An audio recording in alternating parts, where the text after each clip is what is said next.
بسم اللہ الرحمن الرحیم۔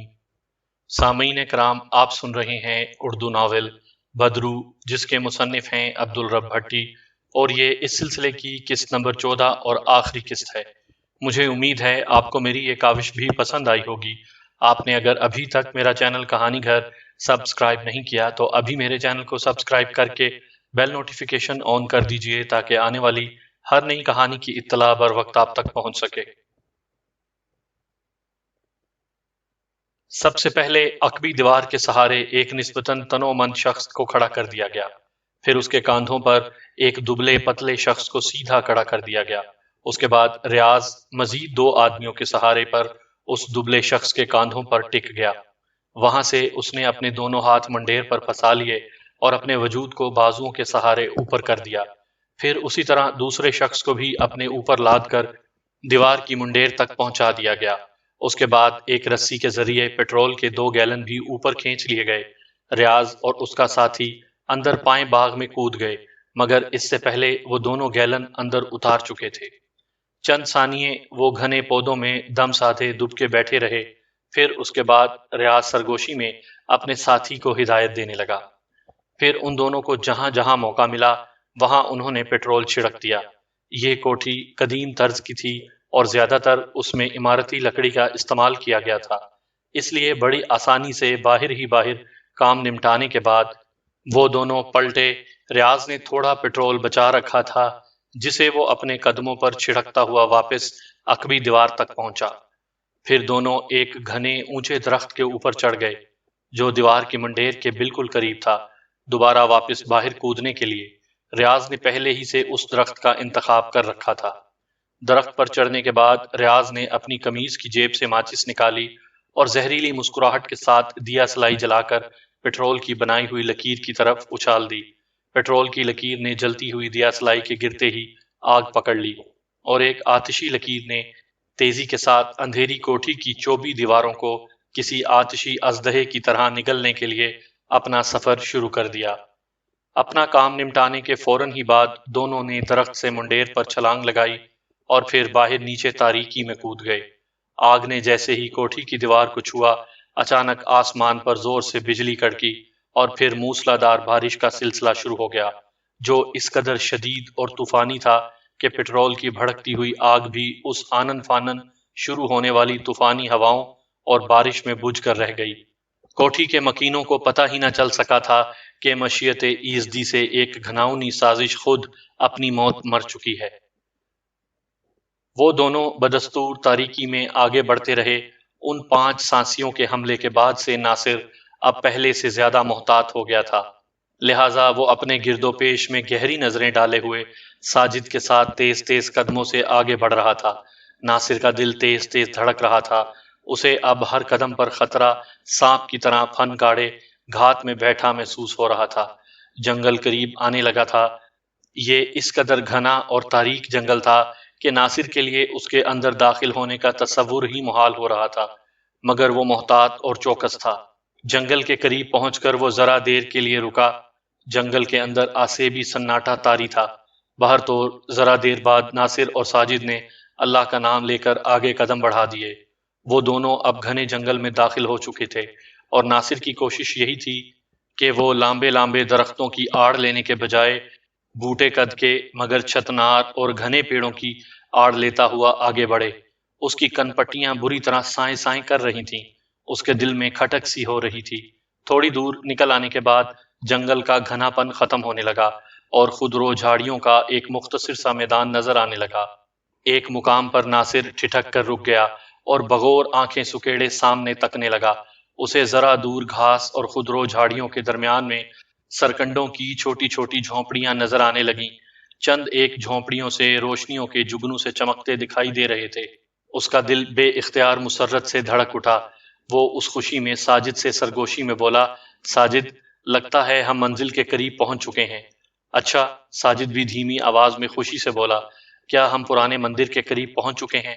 نہیں، ہم ابھی سانسیوں کی آبادی تک آ پہنچے ہیں۔ ہمیں اب راستہ بدل کر آگے بڑھنا ہوگا۔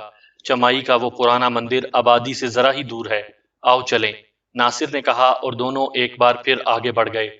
ناصر نے اب احتیاطاً اپنی ایک پنڈلی سے کرولی نکال کر ساجد کی پنڈلی پر باندھ دی تھی کہ بوقت ضرورت کسی فوری اور ممکنہ خطرے کے پیش نظر وہ اسے استعمال میں لا سکے۔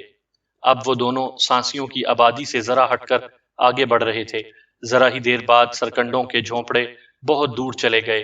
یہاں پر جنگل کم گھنا تھا اور چٹکی ہوئی چاندنی میں آس پاس کا ماحول خاصی حد تک روشن تھا۔ اس مدھم روشنی میں ناصر کو اچانک اپنے دائیں جانب ذرا فاصلے پر ایک مخروطی اور کھنڈر نما عمارت کے آثار نظر آئے۔ وہ فوراً بھانپ گیا کہ یہی چمائی کا پرانا مندر تھا۔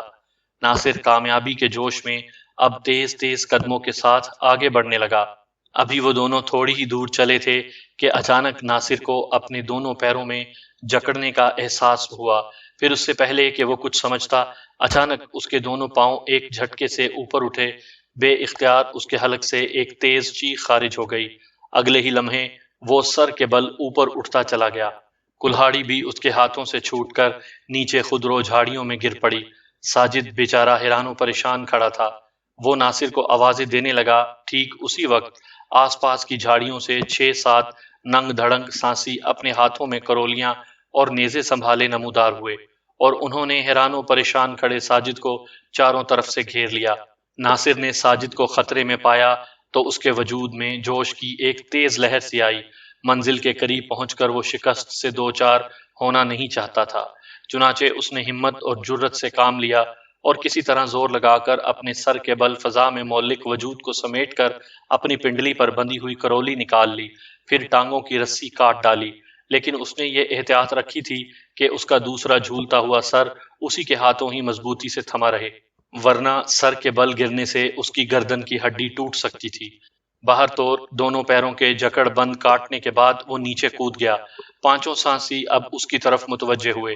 ناصر نے یہاں جوش کے بجائے ہوش سے کام لیا اور چلا کر ان سے بولا، بے وقوفو، جلدی کرو، وہ دونوں مسلمان تمہاری عبادت گاہ میں داخل ہو چکے ہیں، انہیں روکو، وہ مقدس جا فرموز کا بت پاش پاش کرنے والے ہیں، ان کے ہمراہ کالا شیر بھی ہے جس نے تمہارے دوسرے ساتھیوں کو بھی ہلاک کر ڈالا ہے۔ ناصر کی بات سن کر ان پانچوں سانسیوں کے چہروں پر ایک لمحے کو الجھن کے تاثرات امڑے۔ ناصر نے بغور ان کے چہروں کا جائزہ لیتے ہوئے پہلے ہی یہ اطمینان کر لیا تھا کہ ان میں وہ شخص تو موجود نہ تھا جو کالے شیر کے پنجوں سے اپنی جان بچا کر بھاگ نکلا تھا، ورنہ وہ ان دونوں کو پہچان لیتا۔ مگر تم کون ہو؟ ایک سانسی نے کرولی لہراتے ہوئے قدرے تیز لہجے میں اس سے پوچھا۔ ہمیں کلاوتی نے بھیجا ہے یہاں تاکہ ہم تمہیں خطرے سے آگاہ کر سکیں۔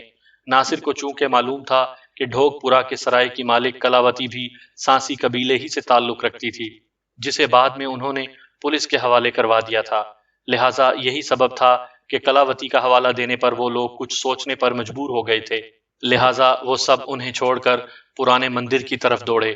مگر دوسرے ہی لمحے ایک گونجدار آواز پر وہ ٹھٹک کر رک گئے۔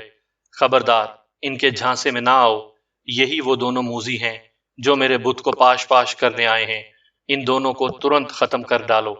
ناصر اور ساجد اس آواز کو پہچان کر لرز اٹھے۔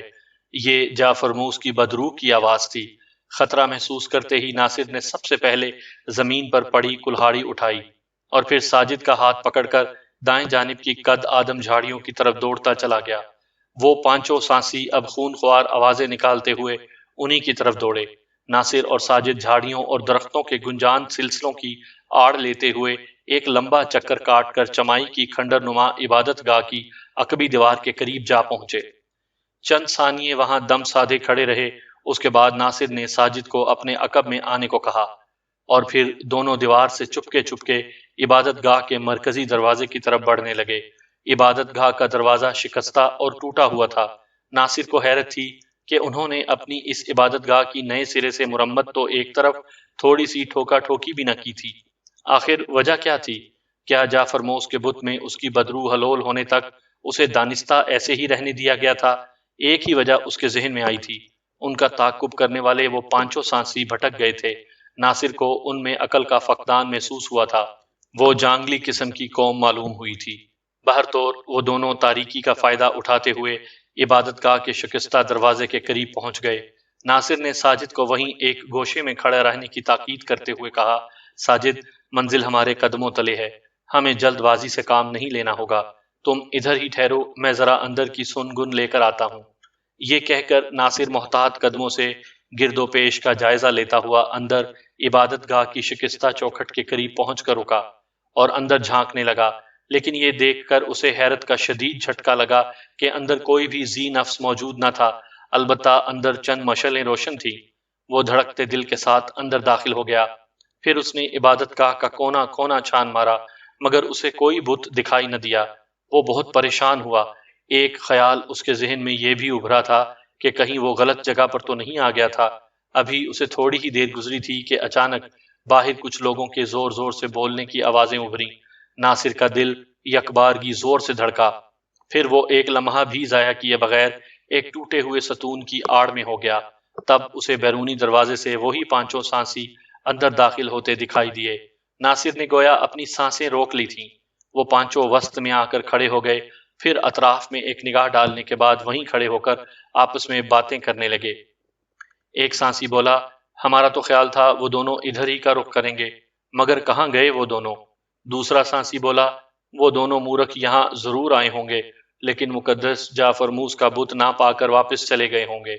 کہیں ایسا تو نہیں کہ انہیں اس حقیقت کا علم ہو چکا ہو کہ ہم نے خطرے کی وجہ سے مقدس جعفر موس کا بت کسی اور جگہ منتقل کر دیا ہے؟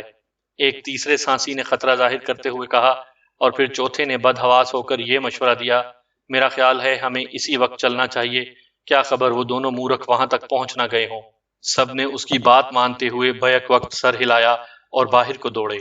ناصر نے ان کی باتیں سن لی تھیں، چنانچہ وہ بھی ایک لمحہ ضائع کیے بغیر عبادت گاہ سے باہر آیا۔ پانچوں سانسیوں کے تیز تیز قدموں سے تاریکی میں بڑھتے ہوئے ہولے اسے صاف نظر آ رہے تھے۔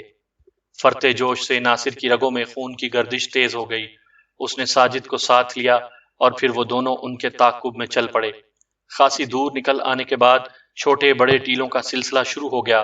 ایسے ہی ایک نسبتاً بلند ٹیلے کے ایک تاریک غار کے سامنے وہ پانچوں سانسی کھڑے ہو گئے۔ ناصر اور ساجد بھی ایک چھوٹے ٹیلے کی ڈھلوانی آڑ لے کر ان کی طرف دیکھنے لگے۔ انہوں نے دیکھا کہ غار کے اندر روشنی ہو رہی تھی اور اندر سے مزید 3 عدد نیزہ بردار سانسی باہر نکلے۔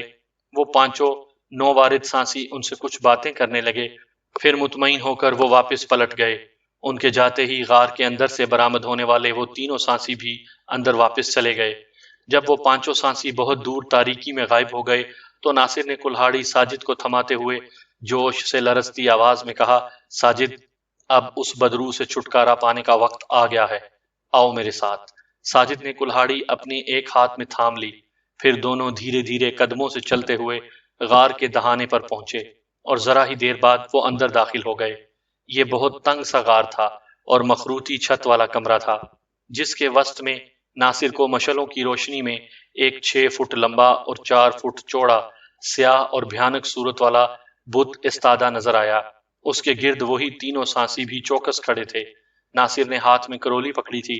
اچانک ایک سانسی کی نظر ان دونوں پر پڑی۔ وہ زور سے چلایا۔